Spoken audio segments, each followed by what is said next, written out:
Hello viewers, আসসালামু আলাইকুম। আশা করি সবাই ভালো আছেন। তো এখানে যে ফুলটি দেখতে পারতেছেন, এটা আসলে মূলত একটা ঢ্যাঁড়স গাছের ফুল। আর এটা কক্সবাজারের বিশেষ করে এই চট্টগ্রাম বিভাগের পাহাড়ি ঢ্যাঁড়স। তো যারা এই ঢ্যাঁড়স গাছটি কখনো দেখেন নাই, তারা অবশ্যই এই ভিডিওতে একটা লাইক করবেন, কমেন্ট করবেন, শেয়ার করবেন, অবশ্যই সাবস্ক্রাইব করতে ভুলবেন না। তো এটা আসলে ফুলটা ফুটছে এখন। তো এখানে অনেকগুলো ঢ্যাঁড়স গাছ আছে, দেখতে পারতেছেন আরও। তো এটা ফুলের কলি। তো আমি আপনাদেরকে আরও ঢেঁড়স গাছ দেখাবো। তো আমার ভিডিওর সঙ্গে থাকবেন, অবশ্যই শেষ পর্যন্ত দেখবেন। এই তো দেখতে পারতেছেন এখানে কত সুন্দর অনেকগুলো ঢেঁড়স গাছের ফুল ফুটে আছে। তো আমি একটু কাছে যাব, আপনাদের সম্পূর্ণভাবে দেখাবো আসলে গাছগুলো।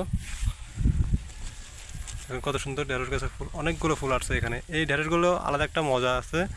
এই তো দেখতে পাচ্ছেন ঢেঁড়স একটা ধরছে এখানে, কত সুন্দর ঢেঁড়সটা। আর ওখানে আরেকটা বড় ঢেঁড়স আছে, সেটা আপনাকে দেখাবো। ওই তো দেখুন ঢেঁড়স। এটার যারা কখনো দেখেন নাই, তারা অবশ্য আমার এই ভিডিও দেখতে পারতেছেন, অবশ্যই একটা লাইক করবেন। আর এই ঢেঁড়সগুলো এখানে আসলে পাহাড়ি এলাকায় বেশি জন্মায়। আর এখানকার পাহাড়ি যে মানুষগুলো আছে তারা বেশি খায় ঢেঁড়সগুলো। বিশেষ করে যারা উপজাতি আছে তারা এই ঢেঁড়সগুলো বেশি খায়। তো আমিও একদিন খেয়ে দেখছি, আসলে ভালো লাগে। আর এগুলো ভালো লাগার বিষয় অবশ্যই।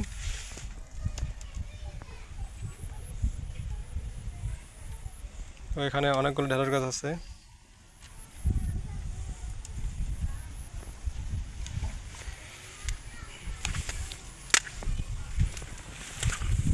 সকলে ভালো থাকবেন। আসসালামু আলাইকুম।